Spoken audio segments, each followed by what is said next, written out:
livro pode recomendar pra gente outro livro? Oi gente, aqui é a Rê de volta com mais vídeo novo nesse mês de setembro, que estamos tendo vídeos todos os dias, não é mesmo? Se você tá chegando aqui por esse vídeo, quero te dar as boas-vindas. Se você é novo ou nova por aqui, já se inscreve aqui embaixo, ativa o sininho que assim você recebe notificação dos próximos vídeos que forem ao ar aqui no canal. E aproveita também e faz uma maratona aí dos vídeos que já saíram aqui no mês de setembro, que tá tendo vídeo todos os dias e tem um monte de conteúdo bem bacana pra você que também ama falar sobre livros, pegar recomendação de livros, trocar ideias sobre livros, enfim, assiste esses vídeos aí. Também quero aproveitar pra lembrar todo mundo de deixar o curtir nesse vídeo, que isso é muito importante para a divulgação do canal, e também lembrar que aqui no box de informações ficam os links úteis, tanto link de resenha quando houver, como também links de compra. Os meus links são links de afiliado, de associado, então são links comissionados. Se você comprar qualquer coisa, a partir dos meus links vocês contribuem com o meu trabalho de forma indireta, porque eu recebo uma comissão em cima dessas vendas. Então, desde já, muito obrigada se você usa os meus links, sério, isso ajuda muito. No final do mês a gente a pagar a conta de luz, a conta da internet e manter o canal funcionando. Bom, vamos lá então. O conteúdo de hoje, né, o vídeo de hoje é pra gente conversar sobre alguns livros que recomendam pra gente outros livros. Aconteceu comigo algumas vezes de eu ler algum livro que me deixa muito instigada pra conhecer uma outra obra literária. E provavelmente se você é um leitor ou uma leitora assídua também já passou por uma situação dessa. Então hoje eu quero compartilhar aqui com vocês os livros que me recomendaram outros livros, sabe? Eu peguei aqui os livros que eu lembrei disso com mais facilidade, mas provavelmente tem outros livros que eu já li que me causaram essa sensação, essa vontade de ler outros livros, então a gente vai falar só sobre os que eu lembrei, tá? O Morro dos Ventos Uivantes é um clássico mundial, super recomendado, super falado e tudo mais. E eu fui ter contato com esse livro, né, com essa história, lendo Crepúsculo, porque se você leu Crepúsculo, você sabe que a Isabella Swan, ela lia isso aqui o tempo inteiro. Então, o que acontece? Fiquei curiosa pra saber do que se tratava essa história. E assim, tem resenha aqui no canal sobre esse livro. Eu devorei essa história, porque é um livro realmente muito chiclete, assim, pelo menos pra mim ele foi. Daquela história que gruda em você e você quer devorar pra saber o que vai acontecer. É um livro bem dramático, bem melancólico, bem denso, sabe, na sua história. Tem personagens absolutamente odiosos, sério, eu não consegui simpatizar com ninguém nessa história, mas ao mesmo tempo é uma leitura incrível e isso me mostrou o quanto a Emily Brontë é uma escritora espetacular, assim, realmente, porque assim, embora ela tenha criado personagens odiosos, ela ainda assim criou uma história muito, muito maravilhosa. Eu gosto muito dessa história e gosto muito também de como essa leitura me causou sentimentos muito ímpares, sabe? Muito conflitantes um com o outro. Como eu falei, já tem resenha aqui no canal, então eu vou deixar o link aqui embaixo pra você assistir se tiver interesse. Mas esse aqui foi um livro que eu fui apresentada a partir de outro livro, no caso, então, Crepúsculo. Me apresentou o Morro dos Ventos Uivantes, me deixou curiosa pra ler o Morro dos Ventos Uivantes. Ofélia é um livro que eu já resenhei aqui no canal também, eu vou deixar o link da resenha aqui embaixo. Esse foi outro livro muito, muito viciante, eu li ele super rápido também. É um romance que se baseia na tragédia de Hamlet, de Shakespeare. E assim, é a história de Hamlet pela perspectiva da Ofélia, que é a mocinha prometida ali do Hamlet e tudo mais. E toda a história é narrada pela perspectiva dela, então a gente tem esse protagonismo feminino, a essa personagem super importante da tragédia shakespeariana, que toma aqui o papel principal nesse romance. E por ter sido então um romance que eu gostei tanto de ler e que foi inspirado em uma outra história, eu automaticamente fiquei curiosa por conhecer essa história que originou o romance, ou seja, tenho muita vontade de ler Hamlet. Do Shakespeare até hoje, eu só li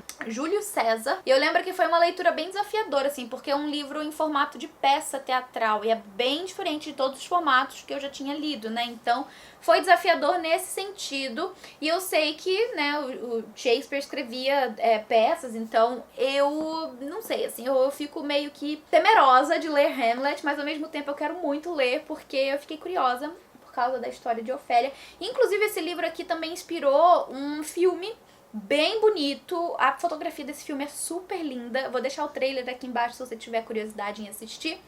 E é exatamente a mesma história, gente. Muito legal mesmo. Eu acho que não é mais segredo pra ninguém que me acompanha aqui há algum tempo que Os Segredos que Guardamos me apresentou o Doutor Zhivago e me fez ficar muito, muito curiosa por fazer essa leitura. Confesso que o tamanho dessa curiosidade foi decaindo com o passar do tempo desde que eu li Os Segredos que Guardamos, e eu só fui adquiri esse livro recentemente na Prime Day desse ano, então agora eu tenho o livro em casa, eu posso ler e tudo mais. E eu tenho muita curiosidade sobre essa história, porque eu fiquei muito, muito instigada com Os Segredos que Guardamos, que vai girar em torno da publicação desse clássico russo. Então, assim, quero muito ler, não sei quando lerei, mas agora pelo menos eu tenho ele na minha estante. Eu vou tentar colocar ele nas metas aí literárias, não sei, talvez pro final do ano ou pro ano que vem, mas enfim, agora eu tenho o livro em casa e eu acho essa edição toda bonitona, capa dura da Companhia das Letras. Amo muito. E se você já leu o Doutor Zhivago, comenta aqui embaixo se você teve uma experiência boa, se foi uma leitura fluida, se você demorou pra ler, comenta aqui a sua experiência, porque assim a gente troca uma ideia, né, sobre o livro. E agora eu quero finalizar o vídeo falando sobre uma duologia que me instigou também a ler uma outra história clássica, que é a duologia Fúria e Aurora e A Rosa e a Adaga. Esses dois livros são baseados nos contos das Mil e Uma Noites. Então sim, aqui tenho o box das Mil e Uma Noites, que eu ainda não comecei a ler. Eu penso até em fazer futuramente um projeto de leitura desses livros, pra eu ler logo, porque eu só comprei esses livros por causa dessa duologia, tá? Inclusive as cores são meio parecido, mas enfim. Eu só comprei essa duologia, só fiquei interessada em ler As Mil e Uma Noites por causa dessa duologia, que essa história aqui ela é completamente baseada nos contos das Mil e Uma Noites. A gente tem uma protagonista que se chama Sherazade, e aqui nessa cidade desértica que a gente conhece, tem um rei de 18 anos, tipo um rei jovenzinho, assim, que todas as noites ele arruma uma noiva, ele leva essa noiva pro palácio e na manhã seguinte ela acorda morta. Todos os dias os cidadãos e cidadãs ali da cidade perdem uma filha, né? Perdem mais enfim, uma ente querida para o rei. E assim, é uma coisa que você não pode se rebelar, porque é o rei, né? A vontade dele está acima de tudo. Ou seja, se eu quero a sua filha, você vai dar a sua filha pra mim. E é isso que acontece aqui nesse universo. E a Sherazade, que é a protagonista da história, ela vai se voluntariar. É tipo uma Katniss, assim, sabe? Ela vai se voluntariar quando a melhor amiga dela é a escolhida do rei. Então, pra ela evitar que a amiga vá, ela decide ir em seu lugar e ela vai com um plano de não ser morta na primeira noite. E o plano dela é entreter o rei todas as noites com uma história nova. E enfim, né, tem toda essa relação aí com As Mil e Uma Noites, com relação a Sherazade, também essa parte da de contar as histórias. Eu sei bem pouco de As Mil e Uma Noites, mas eu sei também que é alguma coisa semelhante.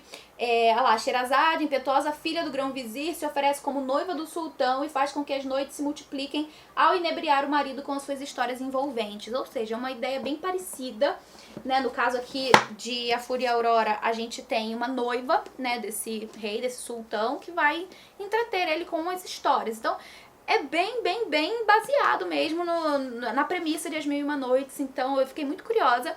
Embora aqui a gente tenha as histórias que ela conta, e aqui, né, na duologia a gente tem mais o desenvolvimento de toda essa questão de ela ser uma noiva, de ela acordar ou não morta no dia seguinte e quais vão ser as consequências disso. Eu gosto muito dessa duologia, tenho muita vontade de ler As Mil e Uma Noites, mas o momento ainda não chegou. E esse era o vídeo de hoje, galera. Espero muito que vocês tenham gostado. Comenta aqui embaixo se aconteceu com você com algum outro livro. Qual livro te inspirou a ler um outro livro? Comenta aqui que eu vou adorar saber. Espero muito que tenham curtido esse vídeo.